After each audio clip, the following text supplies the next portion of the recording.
ये दुखद हादसे की जानकारी मुझे रात में हो गई थी। एक अवैध स्थान पर विस्फोटक सामग्री का होना, बनना, इसकी ठीक से जांच हो जाए।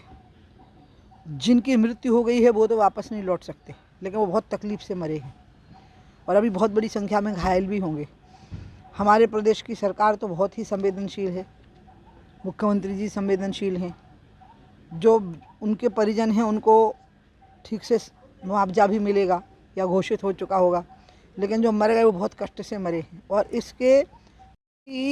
इसके पहले भी उस इलाके में सिमी के लोगों की गतिविधियां रही हैं, अगर आपको पता हो तो ये सारी चीज़ों का ठीक से मुझे लगता है कि मुख्यमंत्री जी जांच कर रहे होंगे। मेरी पूरी सहानुभूति परिजनों के साथ है और मैं जो गुजर गए हैं उनके लिए श्रद्धांजलि अर्पित कर रही हूँ इस दुखी मन से कि ऐसे दुख से किसी की मृत्यु ना हो।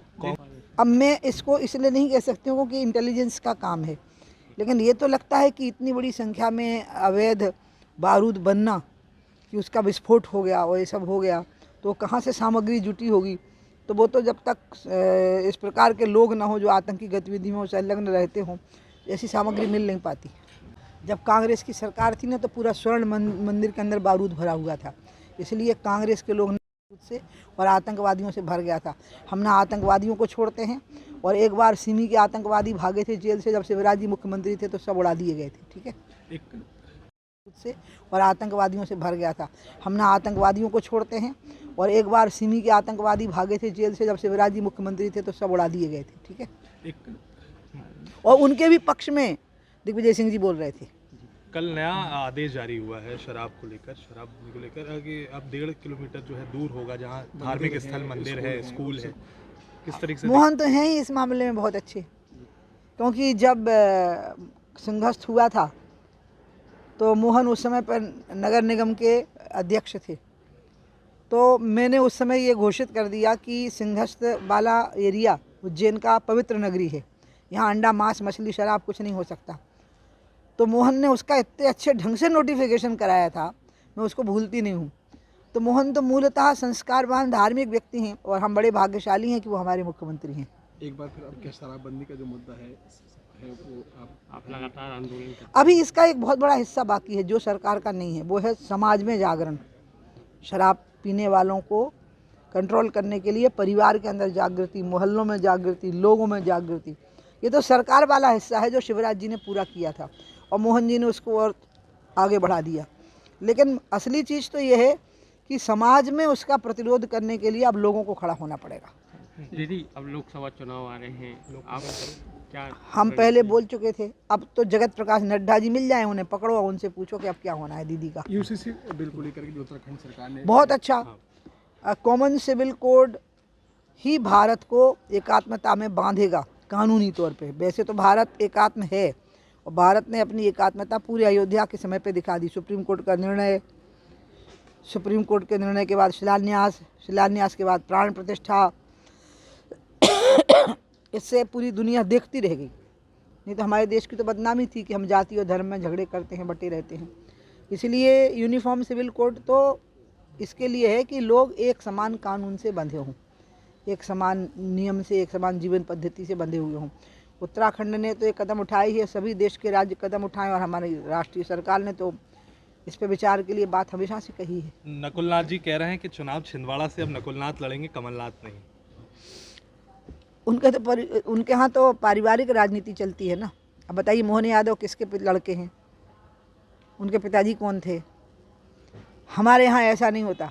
अमित शाह के पिताजी कौन थे, नरेंद्र जी के पिताजी कौन थे, मेरे पिताजी कौन थे? हमारे यहाँ ऐसा नहीं चलता। ये तो कांग्रेस में है, कांग्रेस इस परंपरा को, परिवारवाद को ख़त्म कर ही नहीं सकती। उसको आगे बढ़ा रहे हैं कमलनाथ जी। ज्ञान व्यापी को लेकर के जो है, मैं 91 में बोल चुकी हूँ। 91 में जब पूजा स्थली विधेयक प्रस्तुत हुआ था, मैंने उस समय प्रमुख वक्ता में ही बनाई गई थी इसकी पार्लियामेंट के अंदर। तो मैंने यही कहा था कि आप अयोध्या, मथुरा, काशी तीनों को मुक्त कर दीजिए इस विधेयक से, और तीनों जगह पर भव्य मंदिर का निर्माण होने दीजिए। तो मैं तो उस पर कायम ही हूँ कि हम देखो, एक है कोर्ट, क्योंकि जब बात आएगी ना कि उमा भारती कोर्ट के खिलाफ बोल रही है, मामला सब जुडिस है, लेकिन वहाँ मंदिर बनना चाहिए। ये मेरी आस्था सब जुडिस नहीं हो सकती, आप समझ गए? ज्ञानवापी में जहाँ शिवलिंग है मूलतः था वहीं मंदिर बनना चाहिए। इस पे कोर्ट फैसला नहीं देगा, इस पे मेरी आत्मा का कोर्ट कह रहा है कि वहीं होना चाहिए। बाकी जो कोर्ट का फैसला होगा वो हम मान लेंगे, वो मथुरा और काशी पर। लेकिन मैं एक हिंदुत्ववादी आस्थावादी उमा भारती होने के नाते तो मैं यही मानूंगी कि वहाँ मंदिर का निर्माण होना चाहिए, उसमें मुझे कोर्ट का वर्डिक्ट नहीं चाहिए। ठीक है। Thank you. राम मंदिर में प्राण प्रतिष्ठा हो पाई क्योंकि इसमें 1,40,000 लोगों के बलिदान हुए और बहुत बड़ी संख्या में लोगों ने दृढ़ निश्चय के साथ अपना जीवन लगा दिया,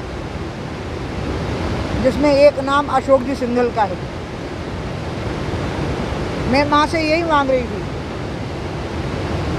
कि जैसे राम का काम दृढ़ निश्चय से हो गया, इसी प्रकार से अब गंगा जी की अविरलता और निर्मलता का कार्य शेष है। मैंने उस पर लगभग 13 साल काम कर लिया है। मैं 2 साल और पूर्ण दृढ़ निश्चय के साथ गंगा की अविरलता और निर्मलता के लिए लगना चाहती हूँ।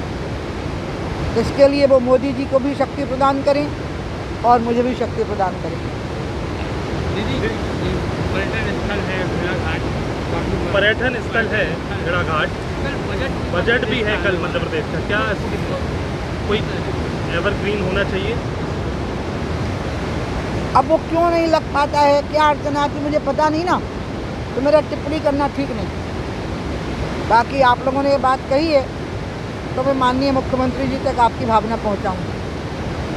कल बजट भी है, किस तरीके से देखती, चूँकि मध्य प्रदेश का बजट है और आज कल करती बहती माँ नर्मदा की तट पर आप यहाँ पर। जब मैं 2003 का चुनाव लड़ी थी तो मैंने कहा था कि मध्य प्रदेश के विकास के लिए 2 चीज़ें काफ़ी हैं, नर्मदा के जल की धारा और गाय के दूध की धारा।